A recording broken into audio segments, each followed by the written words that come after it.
Punk Revolutionaire! Hey everybody, today we're going to be reviewing The Weeknd's newest album, After Hours. For those of you unfamiliar with The Weeknd, he is only one of the most influential artists in the genre of R&B in the past freaking decade. Going back to 2011, his debut mixtape, House of Balloons.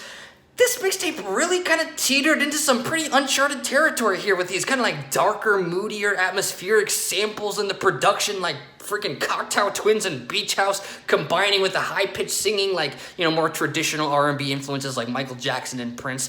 Kind of a unique blend of elements that's kind of unprecedented, that went on to be super influential to a ton of artists in the genre of alternative R&B, freaking even influencing artists as big as Drake, so massively influential musician here.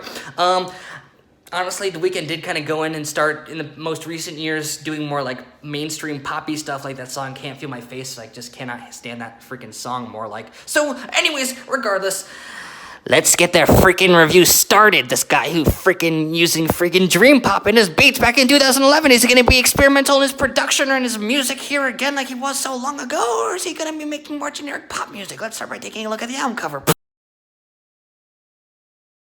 Well, this is an interesting album cover. It looks like it's a freaking shot out of a horror film, like he's a zombie that just took a bite out of a body. You can see blood coming out of his mouth. I don't really know. Kind of a cool cover. Not really sure how it relates to the music. But anyways, let's talk about the freaking music, the part we have all been waiting for. Let's get started. So, let's start by talking about the production. So The Weeknd here has assembled a very robust team to help produce this album, including Metro Boomin, Ilangelo, Kevin Parker from freaking Tame Impala, freaking Daniel Lopatin, aka 10 Tricks Point Never, and The Weeknd himself. So a bunch of really talented producers coming together, and you put your headphones on, you listen to this album, and it sounds freaking fantastic, okay? A lot of these beats is just so atmospheric and dreamy, kind of like freaking bass heavy, almost like dubstep or something, but then also like the beats are real exhilarating and freaking lots of different really interesting elements going on here. Like the auto-tune sounds freaking super futuristic and sounds wonderful with his voice, and like the freaking song Hardest to Love, the beats there sounds like a freaking Aphex Twin drill and bass song. It's insane. Like, whoa, never have heard that in freaking pop or R&B before. Pretty darn dope. I hope this album's production is influential the same way his first first three mixtapes production was also very influential. I would love to hear more pop and R&B take influence from some of this unique production. So, pretty darn awesomely well produced.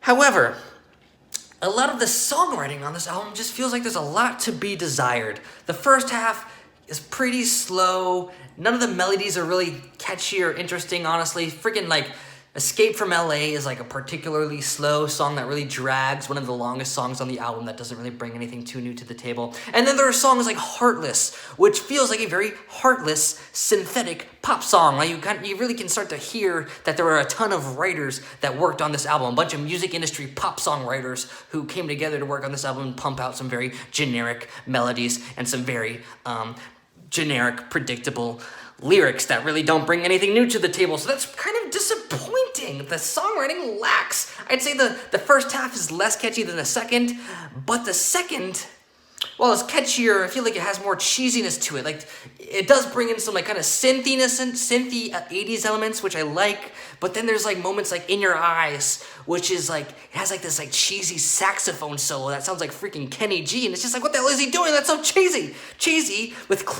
a lot of pop cliches. So that kind of just is like, dang it.